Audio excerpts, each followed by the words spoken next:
और फिर आपका रुख करूंगा।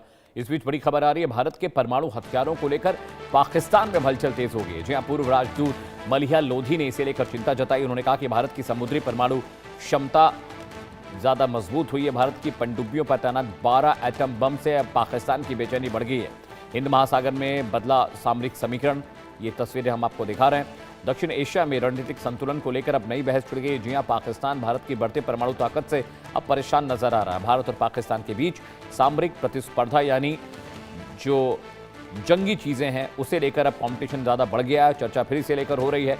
पाकिस्तान की पूर्व राजदूत मलिहा लोधी के एक बयान ने दक्षिण एशिया की सुरक्षा और परमाणु संतुलन को लेकर नई बहस छेड़ दी है। दर्शकों, रिपोर्ट्स बता रही हैं कि मलिहा लोधी ने भारत की बढ़ती समुद्री परमाणु क्षमता और पनडुब्बी आधारित प्रतिरोधक शक्ति को लेकर चिंता जताई है। उनका कहना है कि हिंद महासागर क्षेत्र में बदलता सामरिक परिदृश्य पाकिस्तान के लिए नई चुनौतियां खड़े कर सकता है। विशेषज्ञों का मानना है कि आधुनिक दौर में केवल जमीन या हवा से दागे जाने वाले हथियार ही नहीं, बल्कि समुद्र से जवाबी हमला करने की क्षमता भी किसी देश की परमाणु रणनीति का महत्वपूर्ण हिस्सा बन चुकी है।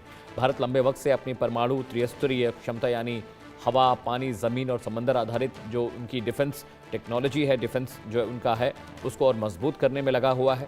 विभिन्न अंतर्राष्ट्रीय आकलनों में भारत की परमाणु त्रिस्तरीय क्षमता और पनडुब्बी आधारित प्रतिरोधक तंत्र का उल्लेख किया गया है। अजय जंडाल मेरे साथ हैं। अजय, भारत ने अभी सिप्रिक की रिपोर्ट थी कि भारत ने अपने जो समुद्री पनडुब्बियां हैं या जो हमारे वॉरशिप हैं, फ्रिगेट्स हैं, हमने उनको न्यूक्लियर वेपन से लैस किया है और ये बात पाकिस्तान को परेशान कर रही है। लोधी साहब कह रहे हैं कि भारत अब बहुत ज़्यादा सामरिक रूप से समंदर में ताकतवर हो गया है और ये पाकिस्तान के लिए चिंता का विषय है।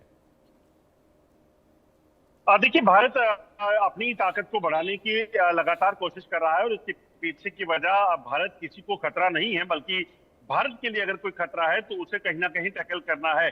पाकिस्तान को यकीनन इस चीज को लेकर आपत्ति चिंता पाकिस्तान को होगी, क्योंकि पाकिस्तान जानता है कि भारत पहले से पाकिस्तान के लिए एक बड़ी चुनौती रहा है। पाकिस्तान ने जितनी बार भी भारत से जंग में ललकारा, भारत ने उसका जवाब दिया और पाकिस्तान को मुंह की खानी पड़ी। तमाम जो उसके प्रयास थे वो नाकाम हुए।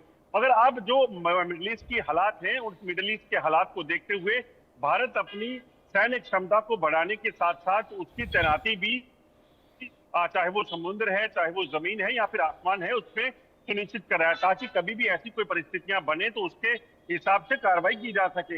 अब पाकिस्तान को इसकी चिंता जरूर है, मगर पाकिस्तान की चिंताएं जो हैं वो भारत के किसी नुकसान नहीं करने वाली है। भारत एक चीज को स्पष्ट करता है कि किसी भी तरीके से अगर भारत की ओर कोई निगाह उठा के देखेगा, उसका जवाब उसे उसी के लहजे में मिलेगा, जैसा पाकिस्तान को कई बार जो है सबूत मिल चुके हैं। बिल्कुल अजय, जैसा कि आप बता रहे हैं, लेकिन भारत की ओर से अब जिस तरह से पीओके में सिचुएशन है, बलूच विद्रोही लगातार वहां पर जंग कर रहे हैं, अफगानिस्तान में भी हालात बहुत बेहतर नहीं है। ऐसे में पाकिस्तान कितने मोर्चों पर जंग लड़ सकता है? भारत के साथ भी रिश्ते कुछ बहुत अच्छे नहीं है, एलओसी पर लगातार तनाव बढ़ रहा है, आप लगातार उस चीज़ को भी रिपोर्ट करते रहते हैं। मुझे लगता है कि पाकिस्तान सामरिक रूप से भारत के मुकाबले धीरे धीरे बहुत कमज़ोर होता जा रहा है और जो देश थे जिनकी चाटुकारिता पाकिस्तान कर रहा था, उन देशों की तरफ से भी कुछ खास मदद पाकिस्तान को नहीं मिल रही है। देखिए, बिल्कुल जिस तरीके से अमित आप जानते हैं इस वक्त जो हालात बने हुए हैं मिडिल ईस्ट के, साउथ एशिया के, तो उसमें पाकिस्तान जो है इन्हीं मुख्य देशों पर निर्भर था, चाहे वो अमेरिका है, चाहे वो ईरान है, चाहे वो सऊदी अरेबिया और जैसे अलग बाकी देश हैं। इस्लामिक कंट्री से पाकिस्तान को बहुत ज्यादा उम्मीदें थी, मगर आप देखें तो उनका फायदा इसलिए नहीं मिलेगा क्योंकि आज हालात जब जंग के होंगे तो वो देश अपनी मदद करेंगे, वो देश अपना फायदा पहले देखेंगे, पाकिस्तान की तरफ बाद में देखेंगे।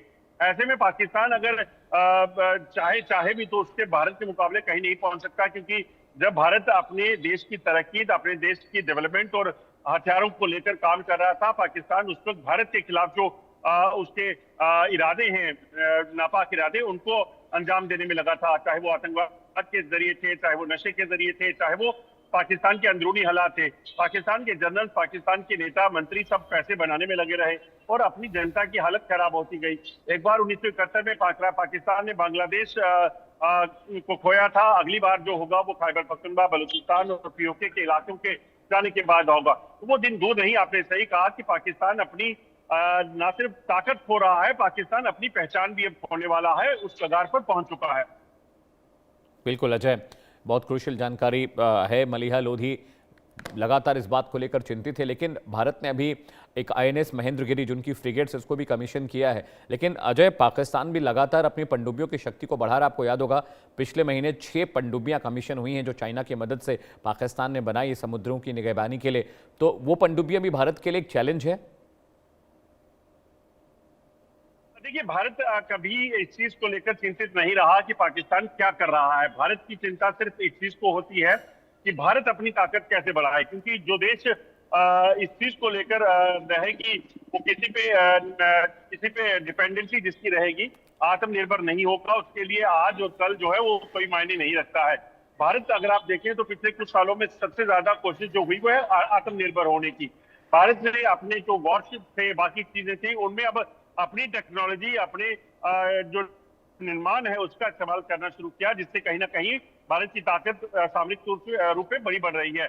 यकीनन पाकिस्तान भी अपनी तरफ से कोशिशें कर रहा है, मगर पाकिस्तान अभी भी ज्यादातर जो उसके पास हथियार है, वॉर वेपन्स है, वो डिपेंडेंसी है उसकी, चाहे वो चीन हो या बाकी अन्य देश हो। तो ऐसे में पाकिस्तान उस पर कैसे चीजें करेगा वो पाकिस्तान को देखना है, मगर भारत इस चीज पर जरूर अपनी नजर रखे हुए है कि कौन सा दुश्मन देश जो है वो किस तरीके से अपनी डेवलपमेंट या अपने चीजों को कर रहा है, ताकि उसका सामना या उसको आने पर किया जा सके। बिल्कुल अजय, खबर ये भी है कि पाकिस्तानी जो फील्ड मार्शल हैं आसिम मुनीर, वो टर्की गए हैं और तुर्की के जो सेना अध्यक्ष हैं उनसे भी मुलाकात उन्होंने की है। वहां पर भी डिफेंस डील को लेकर बातचीत चल रही है। पाकिस्तान बेचने गया है या खरीदने गया है?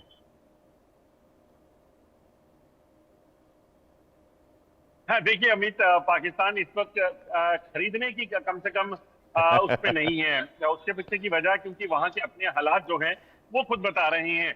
यकीनन पाकिस्तान अगर तुर्की गया है तो तुर्की में जाने का मकसद दरअसल जो ईरान और अमेरिका की जो जंग चल रही है, इसमें कहीं ना कहीं वो आगे की क्या कोशिश हो सकती है उस पर काम करेगा, क्योंकि उसे पता है कि अगर इस जंग में अगर पाकिस्तान का कोई रोल हो सकता तो फिर उससे वो न सिर्फ ईरान से बल्कि अमेरिका से और बाकी देशों से भी कोई फायदा ले सकता था।